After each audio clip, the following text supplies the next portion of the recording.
Thank you very much. Welcome everybody to the session. How good are my tests?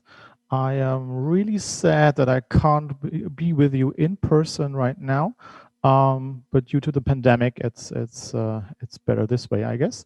On the upside, that gives me the opportunity to welcome you all in my little tiny office here in Mannheim, Germany. So welcome and enjoy the rest of this session with me together. Who am I? Hi, I'm Stephan. When I'm not speaking in the void, like right now, I like to speak at conferences and meetups a lot about the stuff that we do and how we do things. With we, in this case, I do mean my own company, BitExpert, the company that I've co-founded 18 years ago. My current role is called Head of IT Business Operations. That means I'm responsible for software development, delivery part, as well as the whole IT infrastructure.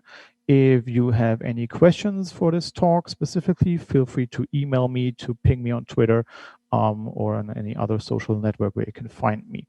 Since I do still have some spare time left, I do not run one, but actually two PHP meetups. One's called the PHP Meetup Frankfurt, and the other one is called PHP Meetup Metropolregion Rhein-Neckar. I know this is a very German name. Since the pandemic, we moved to online meetups. So if you have the time, just pop over and enjoy our show.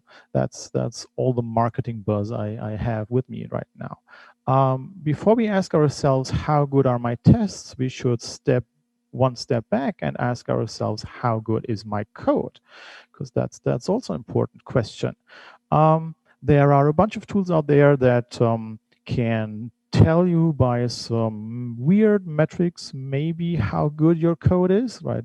We have Scrutinizer here in the screenshot. There are a bunch of others as well, but it's not really clear how these metrics are calculated. Like in this case, this project that you can see, it has a score of 9.46. It says very good, so I should be happy.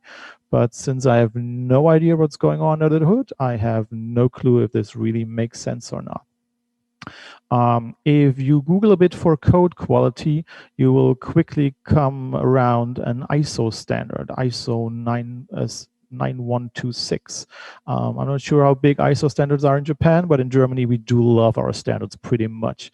The standard defines a couple of key points, things like functionality, reliability, usability, efficiency, maintainability, portability.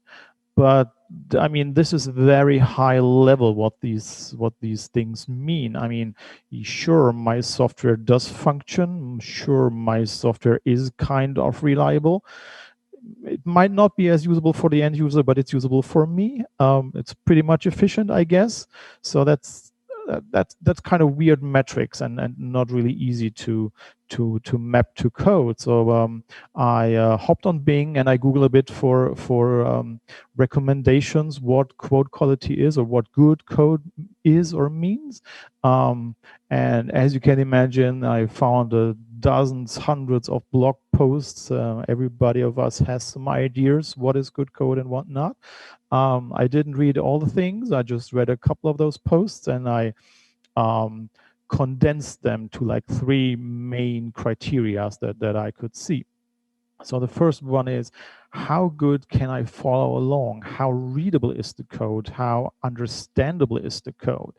Can I follow along the code flow? Can I understand why the author is doing what he's doing? The second criteria for me, or what I found, is it possible to somehow automated test the code? This could mean unit tests, this could mean integration tests, this could mean end-to-end tests. So anything I could automate. And last not least, the question is, how easy is it to extend or modify the existing code without breaking it? And if you follow these criteria, you can pretty much, I guess, come up with a good software solution, which means we can now focus on writing tests. I mean, as I now focus on writing tests, I'm not advocating TDD, or I'm not advocating write the test later. I just leave that totally up to you and your way of doing things. I know it's a bit late in your time zone, so I'll just throw in a motivational year for testing just to keep you focused. And that obviously opens the question, how good are my tests, the tests I've written? And when I'm at a conference and I ask this question, a lot of people mention code coverage as a potential metric. Now, don't take me wrong, code coverage is a very useful metric. As you can see, this code base is quite green. We have 99.84% line coverage. We have 96% or almost 97% coverage of classes and traits. So that should be pretty decent. If it really is, we'll find out throughout the talk. But maybe, as I just mentioned, code coverage is not the perfect metric for test quality. I'll show you why. Let's take this test case, for example. Default value defaults to null. We'll create an instance of this parameter class, we'll pass in a configuration array, and we omit a default value, meaning that the parameter class should return null as a default value. And we check that by using these self-assert null assertion. Cool.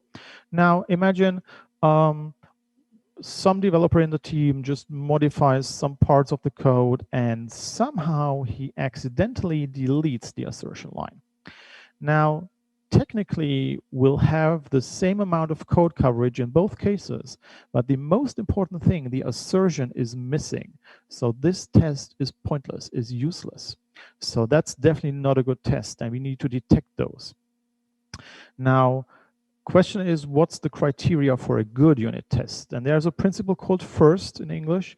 The F stands for fast. Unit tests need to be executed fast, need to be executed isolated or should run isolated, having no side effects. They need to be repeatable with the very same result, with this very same outcome each and every time. They should be self-validating. You should easily understand what the test is doing in testing.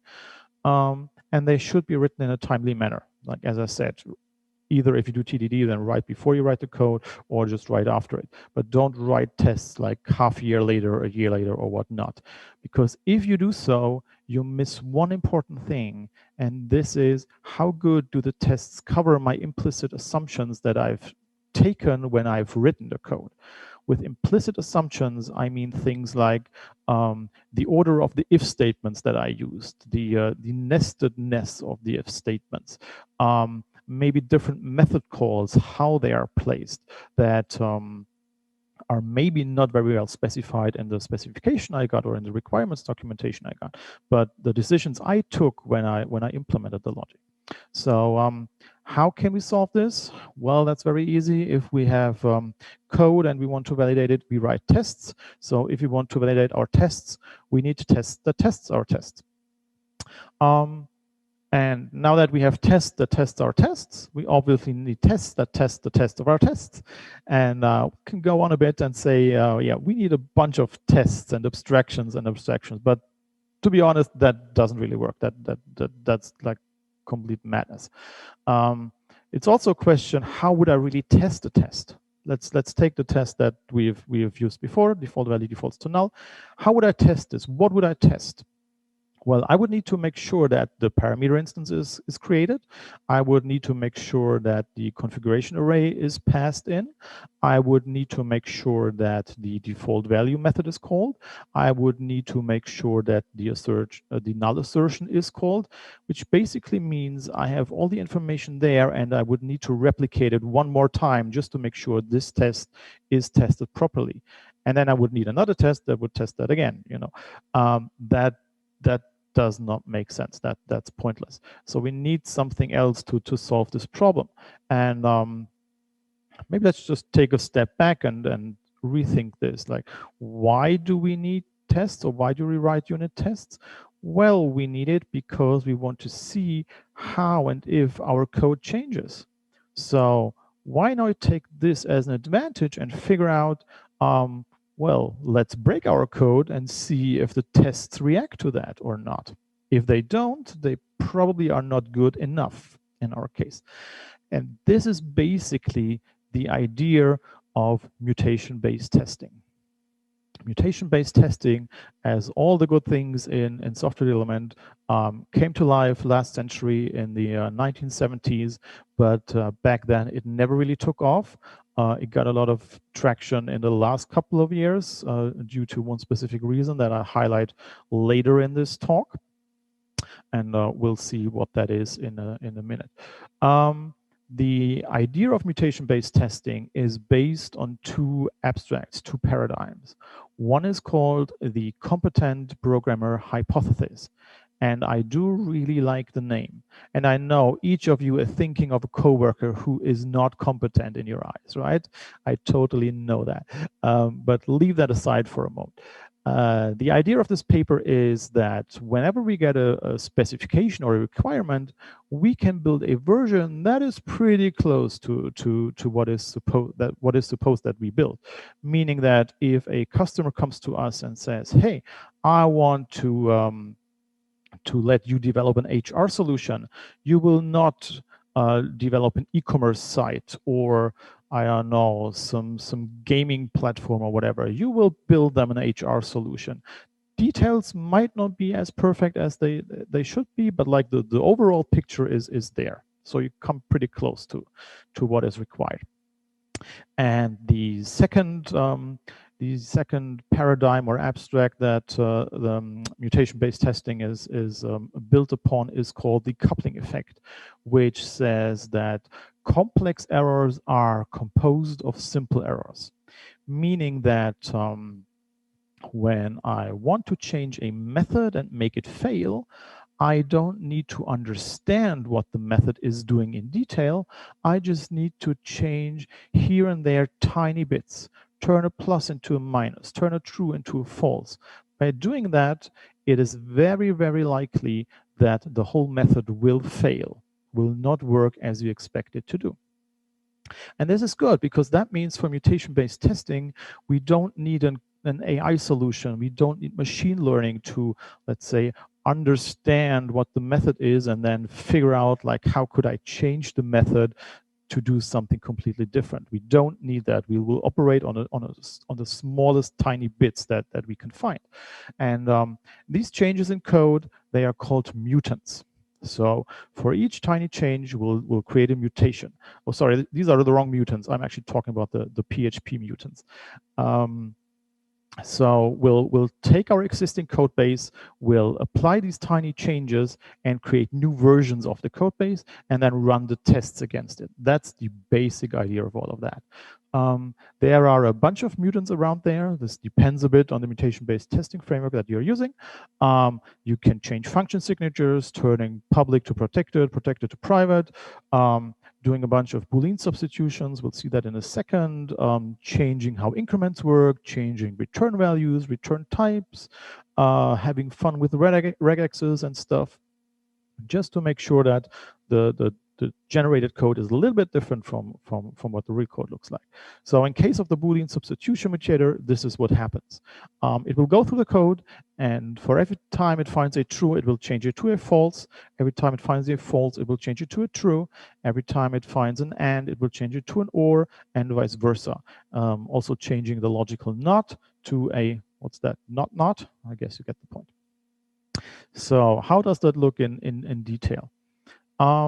Here you can see the constructor of this parameter class I've shown you before. Just ignore the top part. I'm just extracting a few values from the array that is passed. The most important thing are the last 3 lines of code, where I check if a name was supplied. If that is not the case, I'll throw an annotation exception. Now, when the mutation-based testing framework detects this code or sees this, it will modify it to this. So it will change the if not this name to the if this name. What's the outcome of this? Well, first, tests that expect the annotation exception to be thrown will not catch it, meaning that test will fail if you have a test that catches the annotation or checks the annotation. If you have a test that not expects the annotation exception to be thrown when the parameter class is instantiated, now you get an exception, and now your test will fail. That's the gist of it. That's the basic idea behind of all of that. These mutants can have different states. Again, that depends a bit on the mutation-based testing framework you're using. They can be killed, which means the mutation was properly detected, test failed. A mutant can be escaped, which means the mutation was not detected. The tests are still green, even though if they shouldn't be. There is the uncovered state, which means there is no test that covers this mutation. So this is a potential problem I should look at because I don't have enough tests. A mutant can be fatal error if some really weird magic is going on, and that will then make PHP to fatal. So that can happen, and mutants can time out if the test suite does not answer in a certain time. Now, the tool I want to present you in the next couple of slides is called Infection PHP. Up to now, I think that's the only mutation-based testing framework tool that we have in PHP. There used to be an alternative back in the past called Humbug, which was only focused on PHP 5, and sadly never made the jump to PHP 7 and its abstract syntax tree stuff. Infection PHP was purely focused on PHP 7. Yeah, at some point Humbug died, and then Infection PHP took over. The cool thing about Infection PHP is that it supports a dozen, well, dozens not, but quite a bunch of testing frameworks. So you're not bound to specific implementation. You can use PHP unit, you can use PHP spec, and you can also use Codeception. So pick the ones that you like best, and then you can work with it. The cool thing about this is that Infection PHP does not hook into these testing frameworks. It will just analyze the log output and work on that. So it's pretty independent. So you're also not dependent on a specific version of PHP unit or PHP spec. You can use the latest one. You can use an older one, and make sure Sebastian Bergman will cry when he hears about that, which you shouldn't really do unless there are really good reasons to do so. So this is the cool thing. So just pick any of those, and you'll be fine with Infection PHP. This is what happens internally. Infection PHP will run the test suite and check if all the tests pass. If not, it just does not make sense to proceed. It will mutate the existing source code with a set of the predefined mutators. I'll cover later what that means, but that's like how many changes will be applied and where it will be applied. For each of those mutants, the tests that cover those changed lines are run just to see if the changes have been or will be detected or not. And last not least, we'll collect the outcome, the results of all the killed, escaped errors, and timeout mutants. So how to get started? Well, first you need to grab the latest version of the Infection PHP FAR file. You just run it. If you run it the first time, it will ask you a bunch of questions like what's the source folder where your classes are located or files are located, where's your PHP unit configuration, what's the timeout for the test that should be used, which log file should be written, and it will create a JSON file that you can edit later on. When you run it then a second time, invoking the command, the magic will kick off. As first you can see on the top part of the output, it will run PHP unit just to see that everything is working. It will generate the mutants, process all the source files, and then in a PHP unit-like output, will give you some details about the different state of the different test runs. And last not least, it'll give you a nice little statistics overview stating how many mutations were generated, how many were killed, covered, error, timed out, and whatnot, plus a bunch of metrics. The other output that you don't see, at least in the console when you run it, but on the file, is this infection log file, which will give you more information about all the failed or all the problems that have been detected and what Infection PHP did to cause this issue. Because if you just had, let's go back a bit, if you just had this output, you had no idea what's going on. Right. So we'll have a look at what's behind of that. So in this case, this is one of the escaped mutants. So it was not properly detected and caused an issue. The original line was if not is string or empty, and mutation PHP changed this to if not is string and empty.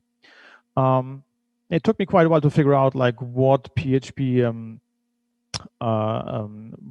variable could be not a string and be empty, but in the end I figured out, well, that's just an array. So I added a new test case, trying to to pass in the array. The exception is catched, and now everything is fine. This is also an escaped one. In this case, infection PHP was so nice to remove the string to lower call, making sure the test would fail because the comparison below just didn't work out. So the easy fix was just not only using uppercase parameters to pass in to check if it works, but also use the lowercase version. Obviously, that might be a bit stupid fix, and this could lead to a situation where you could rethink the application structure and how and where you do things. So maybe it makes more sense to do the string to lower parsing in the parser and not where you evaluate the stuff. So just you can be sure that you just do the stuff there that belongs to there, and it can't really break. So that's another recommendation.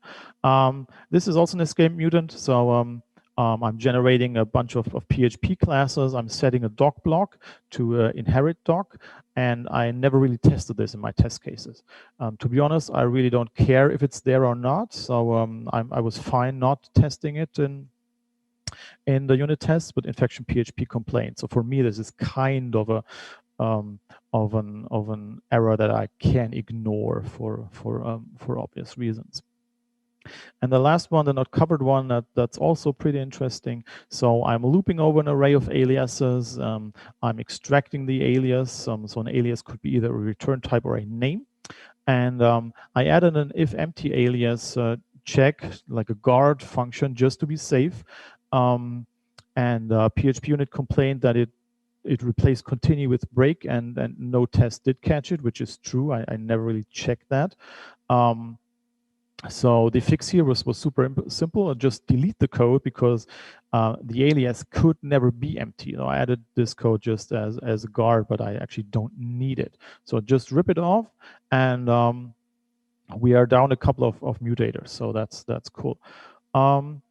Just quickly covering the metrics. So there are a bunch of metrics. There's the mutation score indicator, which is like the primary metric, which gives you an indication of how many % of all your mutations have been properly detected. If there's too much of a difference compared to your code coverage, then you can pretty sure say that your tests are not effective enough. So what it does, it just takes the killed, timed out, and error counted mutants and sets that in relation to the total mutants created. Then there is the mutation code coverage, which only applies for the covered code. So this is then also pretty close to the code coverage. And there is the covered code mutation score indicator, which takes into account only the mutants that have covered tests and puts that again in comparison with the killed, timed out, and error counted mutants. So this really gives you then an idea of how effective your tests are. And thus seeing a metric of 89% for the MSI and 99% for the mutation code coverage, that's actually not too bad. The code coverage part was in the 98, 99% range. So that's quite okay, even though we have like 58 uncovered mutants that we still need to figure out if we fix them or not. So just quickly going through this, the key problem that we had in the past with mutation-based testing is that it's really slow. If you run the test cases with PHP unit, it runs in less than a second. If I run it with infection PHP, it takes 38. You can easily fix this by adding a threading parameter, saying, hey, use 4 threads. This will bring it down to 19 seconds. Which is a lot faster. You could also use the profiles of infection PHP, the mutators, just enable and disable them as you like. So in this case, default true means each and every mutation should be run. You could say, okay, I don't want the Booleans ones, I don't want the operator ones, just ignore them. I could also ignore just certain files for certain profiles or certain methods, like in this case. I could also ignore certain method calls like any logger call, because that's really pointless that infection PHP does mutations with logging, right, or assertions. So there's a bunch of stuff that you can do, or ignore like certain lines of code if there's really a problem. It's also pretty clever because it detects some misspellings in the configuration, like in this case ignore is missing an E. It will also tell me that, so there's a bit of validation in there. And that was the quick ride through infection PHP. I hope you enjoyed it. Give it a go, give it a try. Thank you very much.